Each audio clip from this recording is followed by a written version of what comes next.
Bonjour et bienvenue dans le heures de RTI 1. Le Conseil du café cacao et la Loterie nationale de Côte d'Ivoire dotent les armées et la gendarmerie nationale de matériel roulant pour renforcer leur capacité de mobilité. Une action citoyenne fortement appréciée par Ténébiraïma Ouattara qui a réceptionné l'important don vendredi au ministère de la Défense.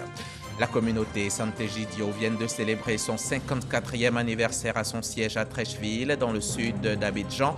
54 années à promouvoir l'évangile, le dialogue et la paix. La célébration a été l'occasion d'inviter les fidèles chrétiens à prôner ces valeurs de paix, de vivre ensemble et de cohésion sociale.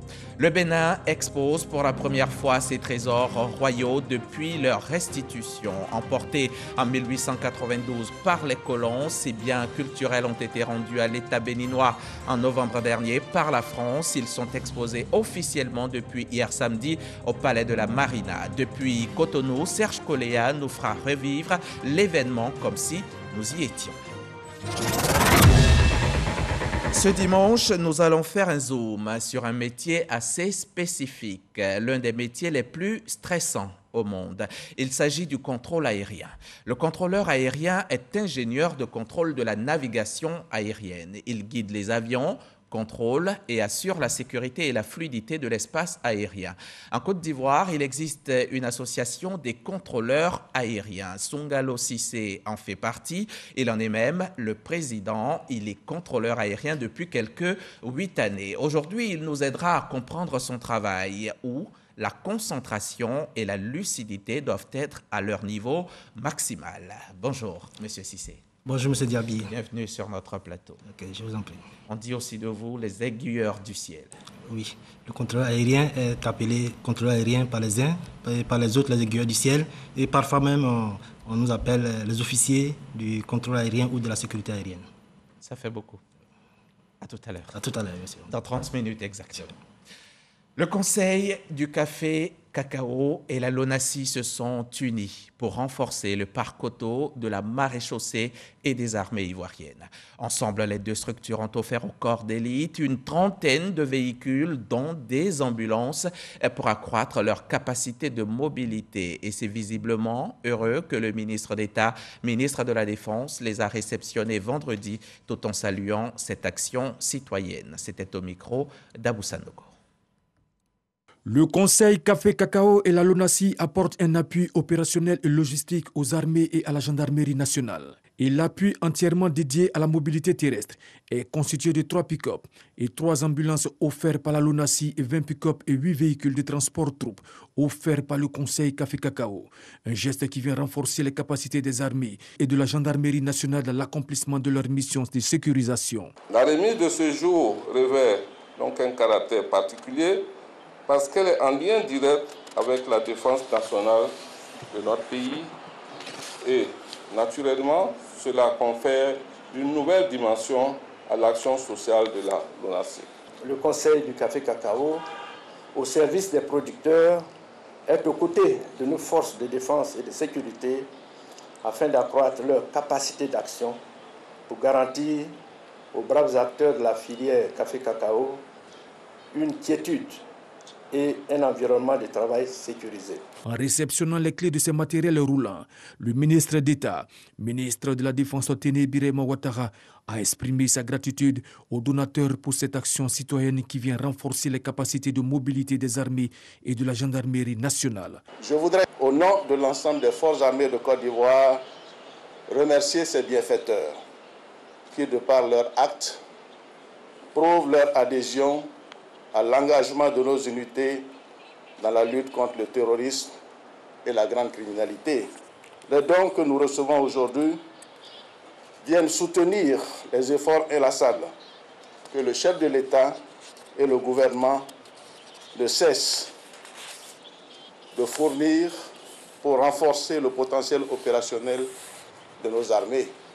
En termes tactiques, cela constitue une capacité d'emport de 390 personnels qui pourront être engagés simultanément sur le terrain. Au plan médical, une prise en charge pourra permettre un transfert rapide sur un plateau technique supérieur. Ces deux structures, Conseil du café cacao et l'ONACI, on se souvient, ont fortement contribué à lutter contre le coronavirus au plus fort de la crise sanitaire. C'était il y a presque 2 ans. Aujourd'hui, on n'est toujours pas débarrassé du virus.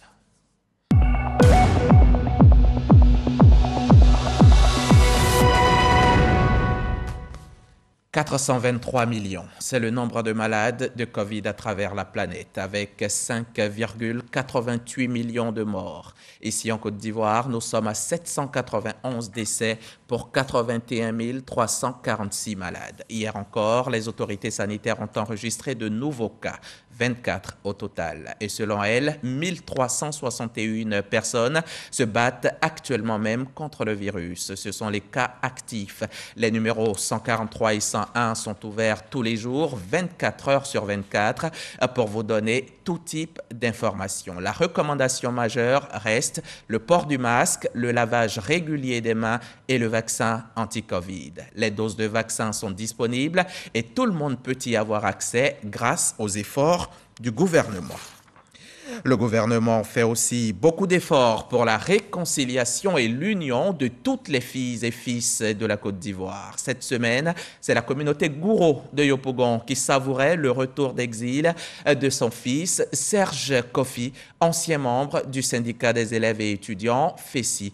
La communauté a demandé au ministre Adama Diawara d'exprimer toute sa reconnaissance au chef de l'État. Espace sportif de Banco 2 dans la commune de Yopougon. Le ministre Adama Diawara communait avec les jeunes et les femmes des marchés Gouro de la dite commune. Cette rencontre entre le ministre de l'Enseignement supérieur, de la Recherche scientifique et la communauté Gouro est l'occasion pour cette population de traduire sa gratitude au président de la République pour avoir facilité le retour au pays de Serge Kofi, un des ex-leaders de la FESI, Fédération estudiantine et scolaire de Côte d'Ivoire. Rentré au pays après 10 ans d'absence, Serge Kofi s'engage sur le chemin de la réconciliation nationale. Il était bon pour moi d'organiser cette cérémonie pour dire merci au président de la République, son Excellence Alassane Ouattara, qui a bien voulu que ses enfants regagnent la Côte d'Ivoire. Je prends l'engagement d'œuvrer pour la paix, d'œuvrer pour la réconciliation et de me mettre au service de la République. Réjoui de la mobilisation des populations de Yopougon à cette rencontre, Adama Diawara en a profité pour dresser le bilan des actions de paix et de cohésion sociale posées par le chef de l'État.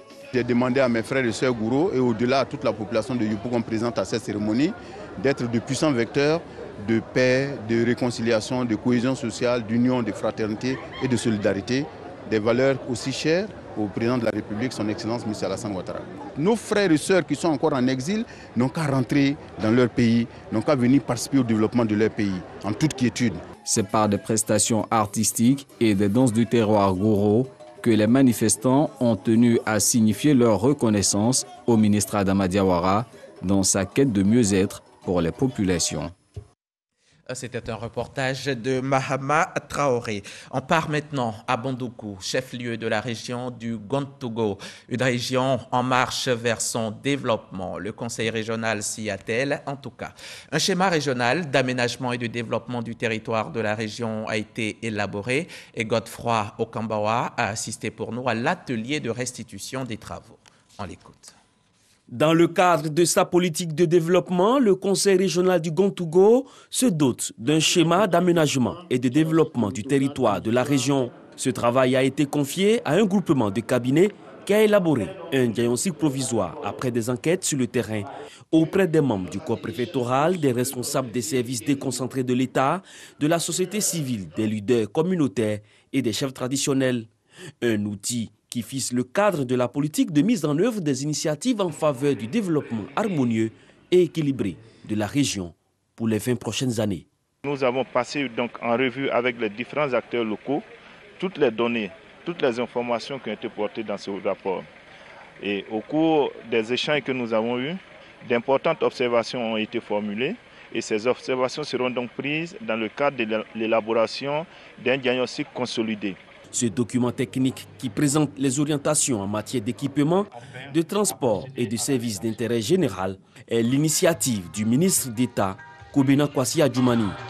Pour le président du conseil régional du Gontougo, Ignace Kosonou, cet instrument permettra de réduire les inégalités en termes d'investissement. On a fait telle chose dans un village X, le village Y qui est à 5 km de là, dis-moi aussi je veux un centre de santé. Il faut qu'on optimise nos réalisations. Peut-être ils sont 200 habitants, quand même à 200 mètres ou à environ 1 km. C'est vrai, ils peuvent se déplacer pour aller se faire soigner dans le centre de santé d'à côté. Mais non, comme X a eu, nous Y nous devons avoir. Je pense que cet instrument-là, comme il est dans la durée, autour de 20 ans, il va nous permettre en tout cas, de mieux agencer le développement de notre région.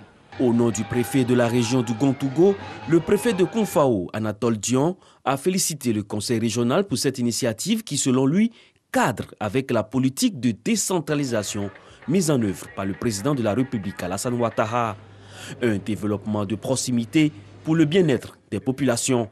Les travaux en commission ont permis aux participants de faire des observations qui seront prises en compte dans le document du diagnostic provisoire de ce plan de développement.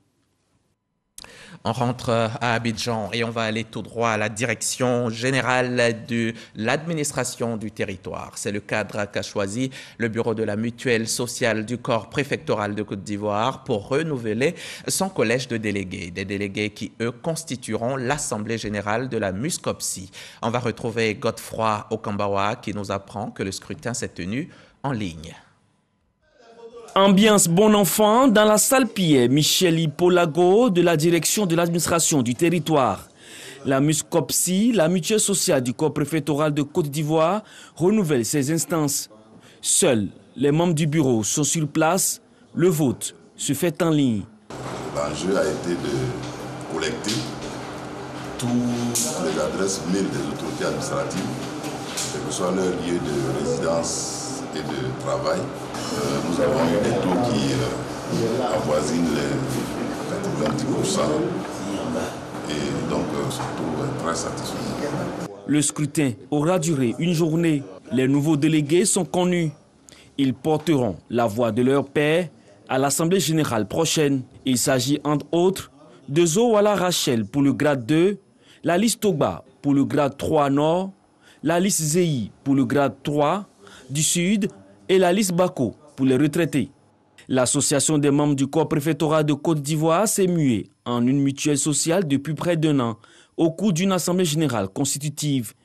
Une mutation qui offre d'énormes opportunités au corps préfectoral, au nombre desquelles la prise en charge sociale des membres. Et pour être tout à fait complet sur le sujet, très cher Godefroy, c'est que l'Assemblée générale de la mutuelle sociale des membres du corps préfectoral est prévue pour le 25 février prochain. Et nous serons bien entendu présents. RTI 1, 100 ans. L'actualité, c'est aussi l'exposition des 26 biens culturels restitués au Bénin en novembre dernier par la France. Ils sont en exposition à la salle des fêtes du Palais présidentiel depuis hier samedi. Patrice Talon l'a inaugurée avec plusieurs invités. L'exposition est baptisée « Art du Bénin, d'hier et d'aujourd'hui, de la restitution à la révélation » et dès ce dimanche, elle est ouverte au public. Serge Coléa, notre envoyé spécial à Cotonou. Le trône d'apparat du roi Guézo, la statue homme-lion du roi Glélé, le cataclé ou le tabouret royal du roi Béanzin, le trône de Cana ou encore les portes du palais royal d'Abomey. Ce sont quelques-uns des 26 trésors du royaume du Dahomey pillés en 1892 par les troupes coloniales conduites par le général Dodd. Restitué officiellement par la France à l'État béninois le 10 novembre 2021, soit environ 130 ans plus tard, ces œuvres inédites sont exposées pour la première fois au palais présidentiel de la Marina à Cotonou. Je suis très ému par tout ce que j'ai vu ici, mais on ne pouvait pas imaginer qu'il y avait des choses comme ça qui étaient faites par nos peuples. Honnêtement, j'ai envie de couler les larmes. C'est un grand succès pour le peuple béninois. Et voilà, chapeau pour ceux qui ont œuvré pour le retour de ces œuvres-là. Nous sommes venus apporter notre contribution et tirer les leçons pour notre pays parce que je pense que ce qui se passe ici peut inspirer chacun des pays qui sont dans cette démarche. Ça donne un sentiment de fierté effectivement, que les choses ont existé, mais aussi ça doit nous pousser davantage à nous intéresser à notre culture. Les gens ont conservé. D'ailleurs, il faut qu'on puisse aussi se donner les moyens de conserver cela. C'est vraiment une histoire qu'on doit partager au sein de la population béninoise et aussi révéler à l'extérieur. Art du Bénin d'hier et d'aujourd'hui, de la restitution à la révélation. C'est le thème de cette exposition historique déployée sur environ 2000 mètres carrés. Nous avons prévu une période d'acclimatation de 2 mois avec les conditions qu'il faut pour réacclimater progressivement ces œuvres à l'environnement climatique qui est le nôtre. Donc après ces 2 mois, nous les avons sortis de caisse et avons donc préparé cette exposition pour le peuple béninois et le peuple africain qui était impatient de découvrir ces œuvres. 26 trésors royaux ainsi que 106 œuvres contemporaines produites par 35 artistes pour réaffirmer la continuité du dynamisme culturel et artistique du Bénin. Dans notre langue, on dit que c'est au bout de l'ancienne corde qu'on tisse la nouvelle. C'est ce que nous avons voulu montrer ici. Les œuvres historiques anciennes emportées qui sont rentrées. Il y a une continuité artistique qui est restée dans le pays, sur le continent. Et nous voyons, en exposant les deux ensemble, qu'il y a véritablement de quoi être fier de la création de nos artistes aussi, qui sont à la hauteur de ce que nous avons connu par le passé. Le vernissage de cette exposition, prévu le samedi 19 février, en présence du président de la République Patrice Talon, prend date avec l'histoire du Bénin. À partir du dimanche 20 février 2022, le grand public pourra découvrir ce riche patrimoine de retour sur ses terres originelles. Serge Coléa depuis Cotonou au Bénin. Si vous avez entre 18 et 24 ans, que vous vous trouvez belle, charmante, avec la taille requise, alors vous êtes probablement la plus belle fille de Côte d'Ivoire. Mais pour en avoir le cœur net, il vous faudra prendre part au concours Miss qui justement vient d'être lancé. Commencez par vous inscrire dans votre ville. Les présélections démarrent le 5 mars prochain et c'est en juillet que vous serez peut-être, qui sait, élu Miss Côte d'Ivoire 2022. Issa Chonayeo. Qui succédera à Olivia Yassé? Réponse le 2 juillet 2022 lors de la finale du concours de beauté au Sofitel Hôtel Ivoire. L'information a été donnée par Victor Yapobi, président du comité Miss Côte d'Ivoire, au cours d'une cérémonie de lancement à Abidjan. Cette année, au dire des organisateurs, un accent particulier sera mis sur les potentialités intrinsèques et individuelles des candidates. Depuis des années, on fait passer des tests psychologiques à toutes les candidates, surtout pendant la mise au vert. Cette année, on va les encadrer et développer dans chacune d'entre elles ce qu'elles peut ressortir de mieux. Cette 26e édition de Miss Côte d'Ivoire va s'intéresser à l'usage des réseaux sociaux. Les réseaux sociaux, c'est bien, mais il faut savoir les utiliser. Nous souhaitons que les jeunes utilisent ces réseaux sociaux pour pouvoir développer soit de la recherche du travail, soit du business. La Miss Olivia Yassé, candidate à Miss Monde, dont la phase finale est prévue pour le 16 mars prochain, situe les Ivoiriens sur ses chances à ce concours de beauté mondial. Je me suis préparée comme j'ai pu, je me suis donnée à fond, comme je le fais toujours. J'ai travaillé dur et j'espère vraiment partir avec toute la bénédiction de la Côte d'Ivoire, tous ceux qui me soutiennent et ramener la couronne à la Côte d'Ivoire. Le représentant du ministre Arlette Badou Nguessan Kwame assure du soutien du ministère de la Culture et des Industries des Arts et du Spectacle.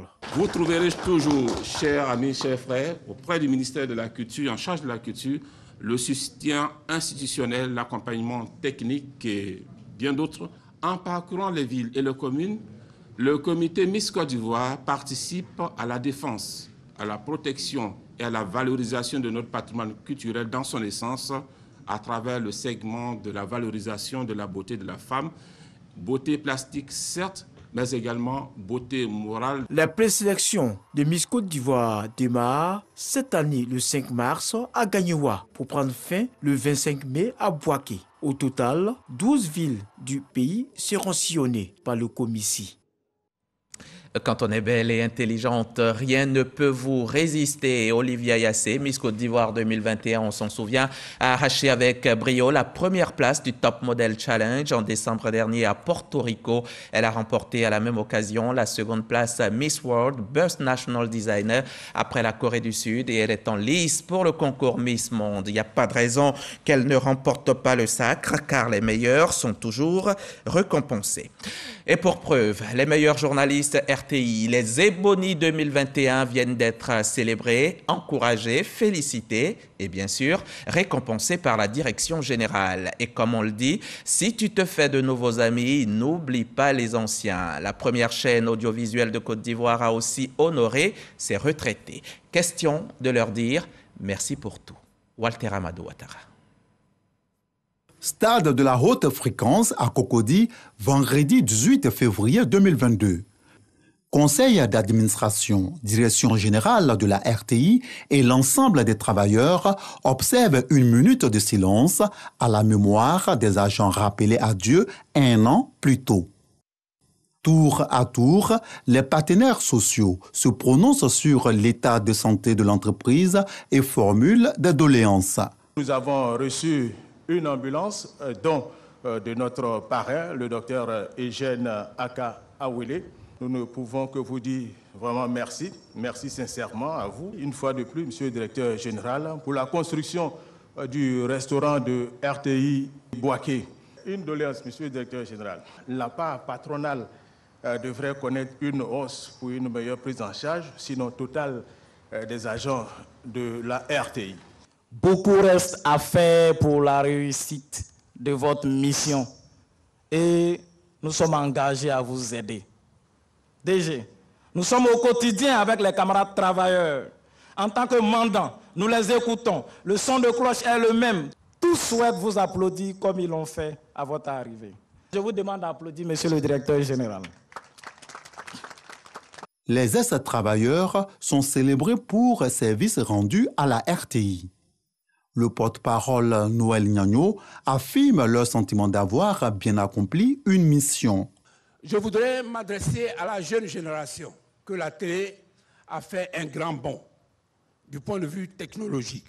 Les choses sont un peu plus aisées aujourd'hui qu'hier. Nous espérons y avoir mené le bon combat. Quoi de plus normal?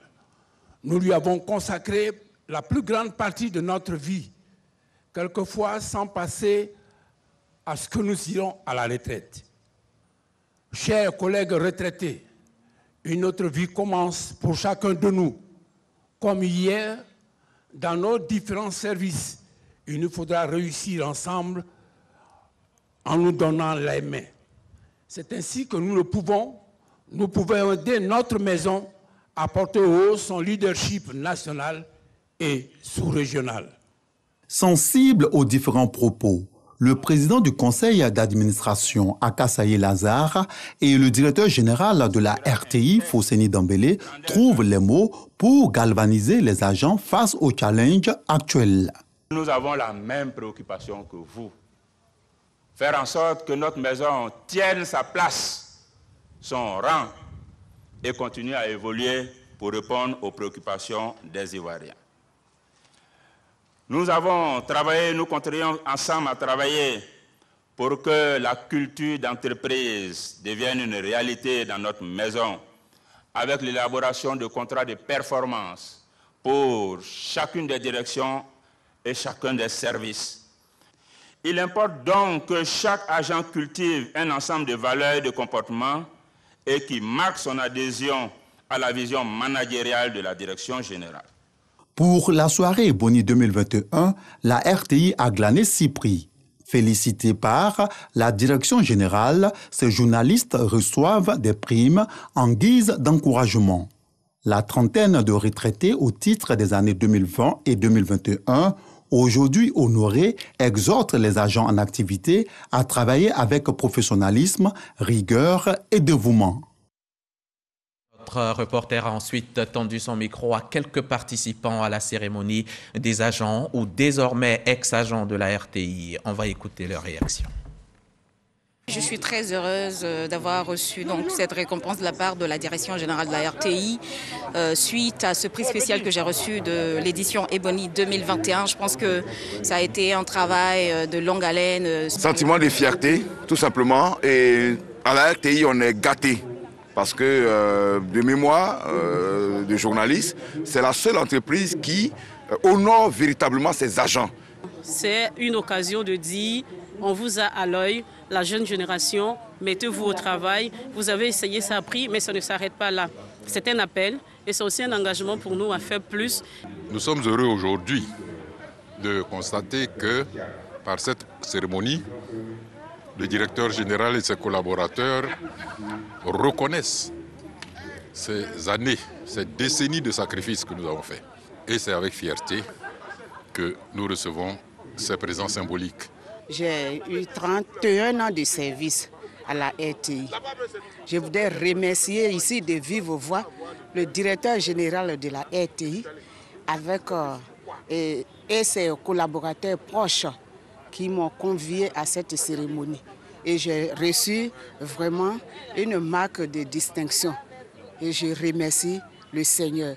Aujourd'hui, je suis très honoré que j'ai un trophée qui dit que j'ai passé mes 45 ans et que j'ai été décoré de la médaille d'or du travail. Aujourd'hui, j'ai M. Fousseni, qui est un homme au cœur d'or, est venu encore, disons, j'allais dire, mettre encore du baume à notre cœur. Les agents de la RTI ont besoin d'être accompagnés, d'être félicités par leur hiérarchie.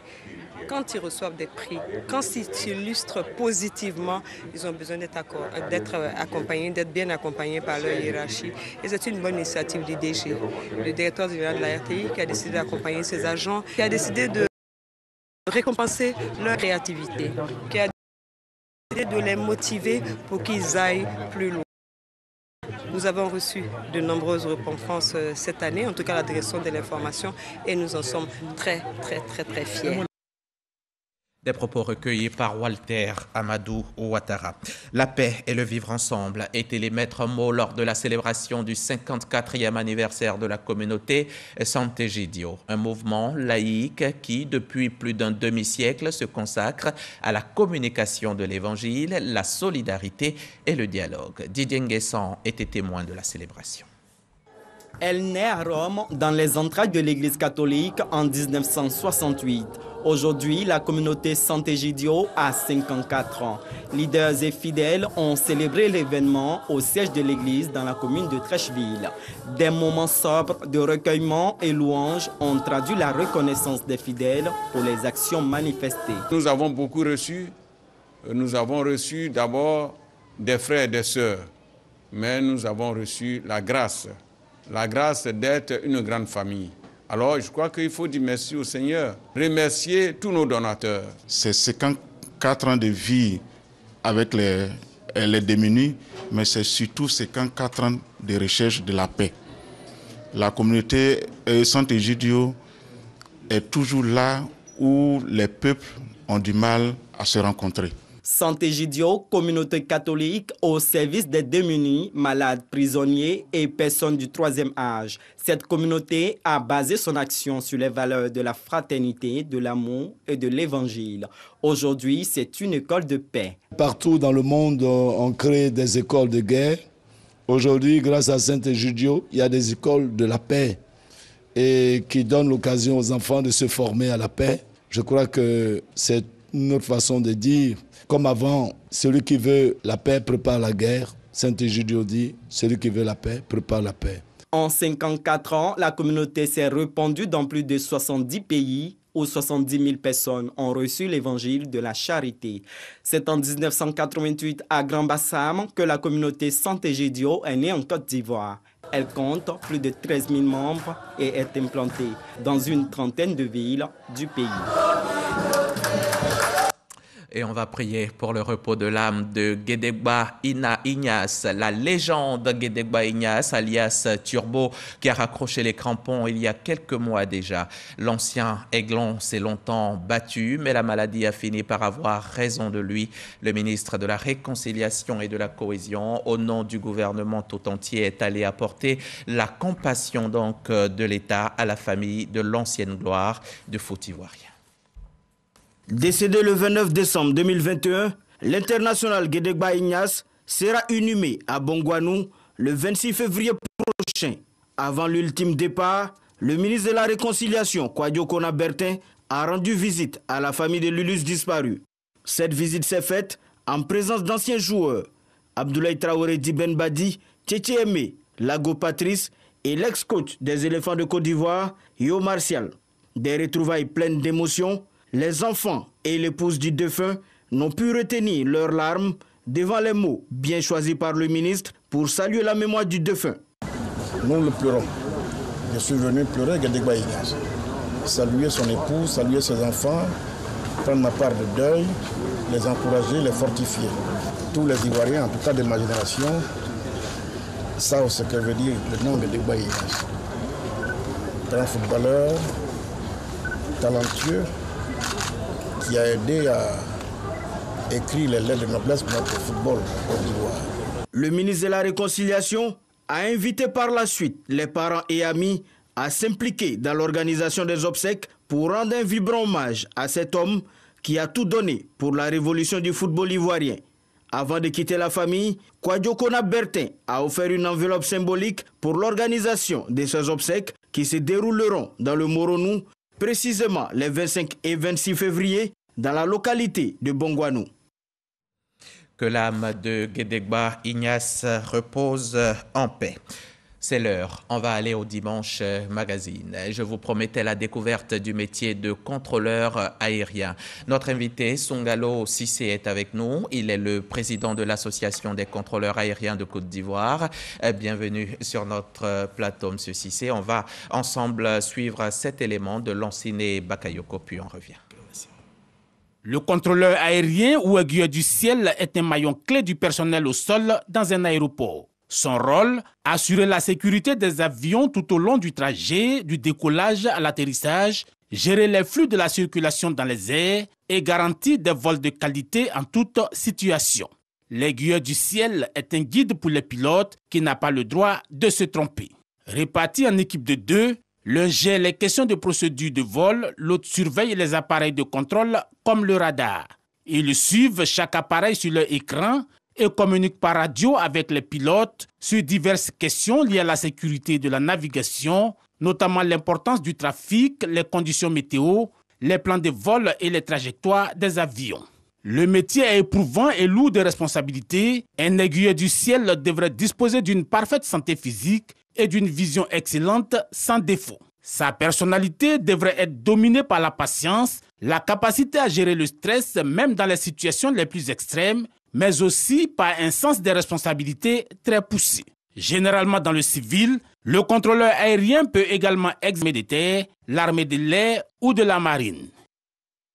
Merci à Lanciné Bakayoko pour ce reportage très complet. Mais Monsieur Cissé, dites-nous en 2-3 phrases. Il l'a dit, Lanciné Bakayoko, le contrôleur aérien, on a compris ce que c'était, mais vous allez nous le définir encore une fois en une phrase. Merci beaucoup, M. Diaby. Bien avant la définition du contrôleur aérien, permettez-moi de rendre hommage à M. Guédéba Ignace, qui fut l'un de mes professeurs des épreuves physiques et sportives au lycée moderne de Bongouanou. Donc, bien avant cette définition du contrôleur aérien, je tenais à remercier tout le groupe RTI, avec à sa tête son directeur général, M. Fousseni Dambélé.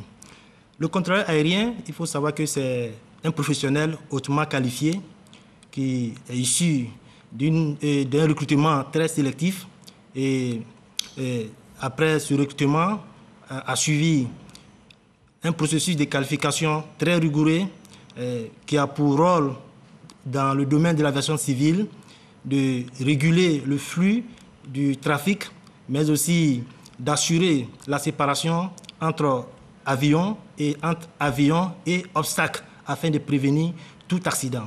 Alors, vous êtes au nombre de 49 en Côte d'Ivoire, 38 pour Abidjan et puis 11 pour l'intérieur du pays. Est-ce que c'est suffisant pour le travail? Il faut dire que... Le travail qu'on sait très stressant. Hein? Oui, avec ce nombre, vous avez très bien dit 38 pour Abidjan, c'est très limite et nous souhaitons que vraiment il y ait le plus rapidement possible un renforcement en nombre pour que nous puissions tenir à bien cette mission. Parce que vous assurez le contrôle tour, le contrôle d'approche, le contrôle aérien, ça doit être quand même difficile avec 38 rien qu'à Abidjan. Oui, 38, il faut dire que c'est beaucoup limite. C'est beaucoup limite et nous... Il vous en faudra à peu près quoi, le double? Une soixantaine. Une soixantaine. Pour Abidjan seul. D'accord, pour que le travail soit fait de façon efficiente et sans stress. Racontez-nous une journée de travail d'un contrôleur aérien. La journée d'un contrôleur aérien commence d'abord par la prise de service.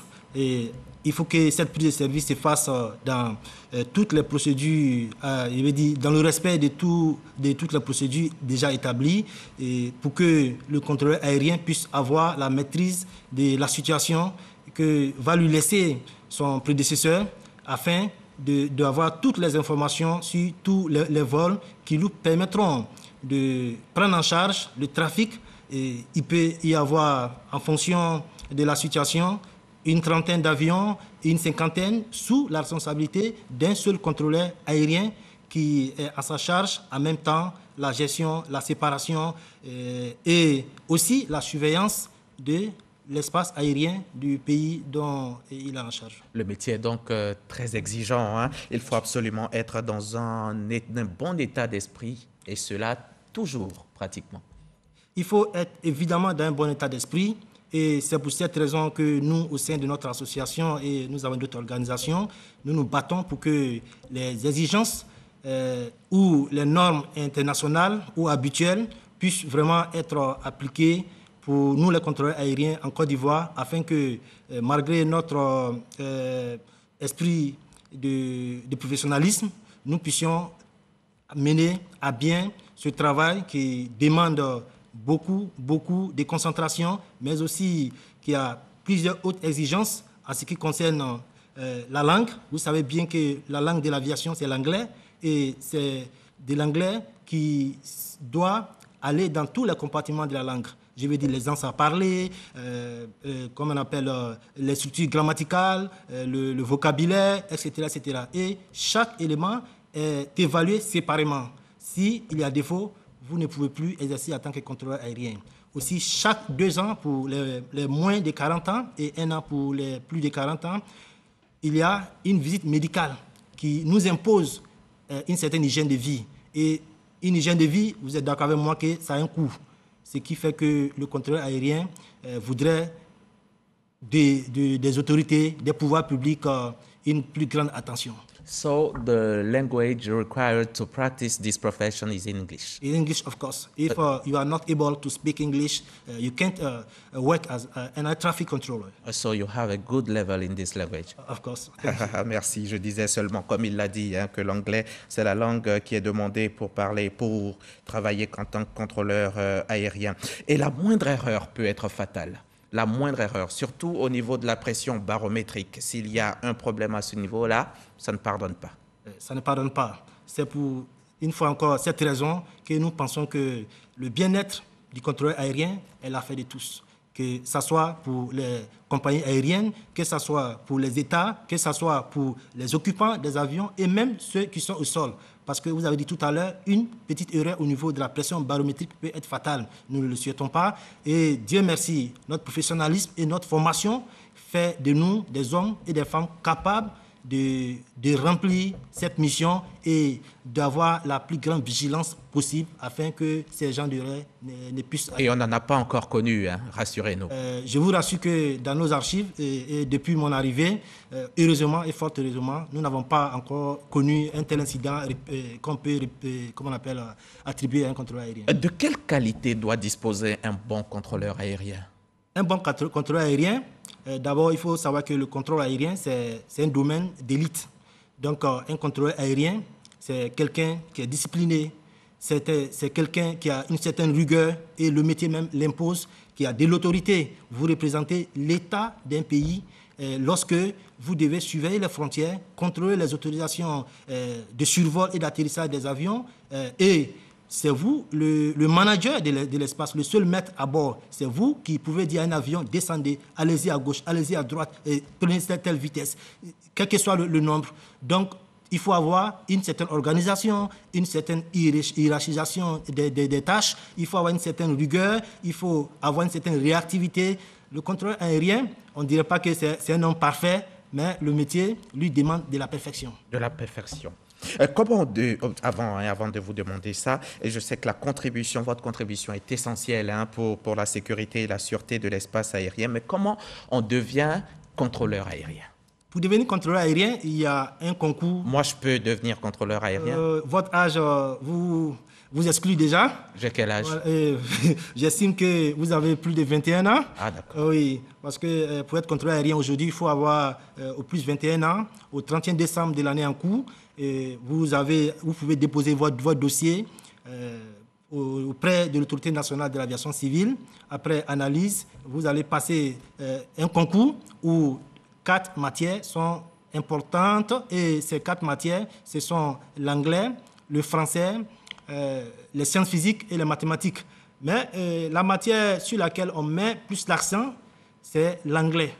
Parce que c'est avec l'anglais, vous allez communiquer avec les pilotes japonais, les pilotes chinois, les pilotes russes, les pilotes saoudiens, de tous les horizons. Vous allez communiquer en anglais. Donc, un accent particulier est mis sur l'anglais, surtout l'anglais parlé. Maintenant, après avoir été recruté, vous allez partir en formation en Afrique et où la majorité des contrôleurs aériens de la Côte d'Ivoire sont formés. C'est à l'école africaine de la météorologie et de l'aviation civile. L'EAMC. L'EAMAC. L'EAMAC, oui. C'est à Niamey. À Niamey, au Niger. Et là-bas, vous allez suivre des cours théoriques, après des simulations et même souvent des stages sur des positions réelles en centre. Après toutes ces formations, vous revenez dans un centre où vous serez affecté et vous ne pouvez pas être à cheval entre les centres. Vous devez être dans un centre, vous allez venir, vous apprenez tous les contours, l'environnement de ce centre, vous devez maîtriser, savoir quels sont les obstacles auxquels un avion peut être confronté, quelles sont les procédures, quelles sont les cartes appliquées, quelles sont les règles de l'état de cet environnement, de cet espace. En tout cas, vous allez apprendre tout ce qui concerne, comment on appelle ce site. Et après cela, vous devez soutenir un mémoire qu'on appelle dossier terrain dans notre jargon. Après le dossier terrain, vous devez passer à des cours théoriques encore. Et ces cours théoriques, lorsque vous êtes admis, si vous n'êtes pas admis, votre formation s'arrête. Quand vous êtes admis, vous passez aux simulations. Et il y a plusieurs séries de simulations. Il y a des simulations où vous faites le contrôle sans moyen de surveillance, c'est-à-dire procédures où vous avez des images dans votre tête et vous faites... Parce que les moyens de surveillance, c'est l'équipement qui peut tomber en panne. Même si cet équipement tombe en panne et que vous avez la gestion d'une centaine d'avions sous votre juridiction, vous devez continuer à assurer la sécurité. Et là, c'est votre tête qui fera le reste. Et tout cela doit durer combien de temps? La formation, déjà, c'est 2 ans. Oui. Et en plus de tous ces autres aspects. Pour un centre aussi compliqué comme Abidjan, qui traite plus d'une centaine de mouvements par jour, nous pouvons aller jusqu'à 3 ans de formation sur site. D'accord. Parlons d'opportunités d'emploi. Il faut déjà dire que l'école de Niamey, l'école à Niamey, l'EAMAC, c'est l'école des États membres de la SECNA. Hein, les États membres de la SECNA. Et puis parlons d'opportunités d'emploi. Qu'est-ce qui s'offre aux contrôleurs aériens? Aux contrôleurs aériens, il y a beaucoup d'opportunités d'emploi aujourd'hui. Il y a d'abord nos principaux employeurs qui sont la SECNA et la Sodexam. En plus de cela, pour les contrats opérationnels... Il faut dire que la SECNA gère les contrôleurs aériens au niveau d'Abidjan et la Sodexam, c'est pour l'intérieur. Maintenant, en dehors du niveau opérationnel qui sont tenus par ces deux entités, il y a l'aspect administratif, parce que le contrôleur aérien ayant la possibilité de maîtriser tout ce qui concerne le domaine de l'aviation civile est beaucoup prisé par les entreprises et les compagnies dont les missions font recours au transport aérien. Je parle par exemple de l'autorité nationale de l'aviation civile où un contrôleur peut travailler là-bas, aussi dans le ministère en tant que conseiller technique à la primature, même à la présidence dans certains pays. Un contrôleur aérien est recruté pour assurer la fonction des conseillers techniques du président de la République. Alors, dites-nous, est-ce que les moyens de communication aujourd'hui, les moyens de communication, de surveillance dont vous disposez sont au point? Est-ce qu'il y a des moyens de dernière génération? Concernant les moyens, il faut remercier nos autorités. C'est le lieu pour moi de dire merci à notre ministre des Transports qui a su projeter nos aéroports sur le futur. Aujourd'hui, il faut dire qu'Abidjan est à la pointe de la technologie en ce qui concerne le domaine du contrôle aérien. Nous avons les équipements des dernières générations. Et pour cela, je peux vous citer l'un de ces équipements qui est le radar, qui a été inauguré il y a quelques années de cela, qui nous permet d'avoir un visuel sur le trafic. Nous avons un système qui est appelé en anglais Controller and Pilot Data Link Communication, qu'on appelle CPDLC, qui permet aujourd'hui aux contrôleurs de communiquer avec les pilotes, comme s'ils étaient en train de s'échanger des SMS pour réduire les erreurs en haute mer, où nous avons les hautes fréquences qui ont une grande portée, mais dont la qualité des sons est vraiment difficile. Et vous disposez aussi désormais de la technologie ADS-B qui vous permet de connaître la position réelle de l'avion, quel que soit quel que soit son régime de vol et quel que soit là où il se trouve. C'est beaucoup plus puissant que le radar. Effectivement. Merci, monsieur. En 30 secondes. Oui, en 30 secondes, oui. Nous avons vraiment des doléances aussi à adresser à nos autorités. Comme je l'ai dit tout à l'heure, nous voudrons que le contrôle aérien, vu les exigences du métier, soit traité avec beaucoup plus d'attention et cela va dans l'intérêt de tous. En dehors de ça, nous voudrons toujours bénéficier d'un tel espace de communication pour pouvoir faire connaître ce métier qui... La RTI vous accueille toujours à bras ouverts. Merci beaucoup déjà. Et aujourd'hui, nous voudrons qu'il y ait un système de gestion de la fatigue du contrôle aérien. Et si vous le permettez, nous pensons aussi que des organisations telles que la CAN 2023, où les aéroports seront sollicités, il y aura des mouvements à l'intérieur comme à Abidjan. Si les contrôleurs peuvent être associés à l'organisation, ils apporteront leur expertise et cela fera du bien. Pour terminer... Allez-y, vous avez vraiment une seconde pour terminer. Pour terminer, permettez-moi de dire merci à vous, et merci à l'ensemble des contrôleurs aériens qui m'ont fait confiance et à la population. Merci, M. Cissé. De Bongwanou. Le temps imparti est vraiment achevé depuis très longtemps d'ailleurs. Merci, M. Cissé. Sungalo Cissé, président donc de l'Association des contrôleurs aériens de Côte d'Ivoire. Je rappelle aux téléspectateurs que vous êtes venus nous en dire un peu plus sur votre métier, ce métier peu connu du grand public, mais tellement essentiel pour la fluidité de l'espace aérien. Merci beaucoup d'avoir accepté notre invitation et à très bientôt. Merci à vous de nous avoir suivis. On dormira tous un peu plus instruits ce soir. Ce journal prend fin ici et moi, je ne reviendrai que jeudi. Même heure, même chaîne.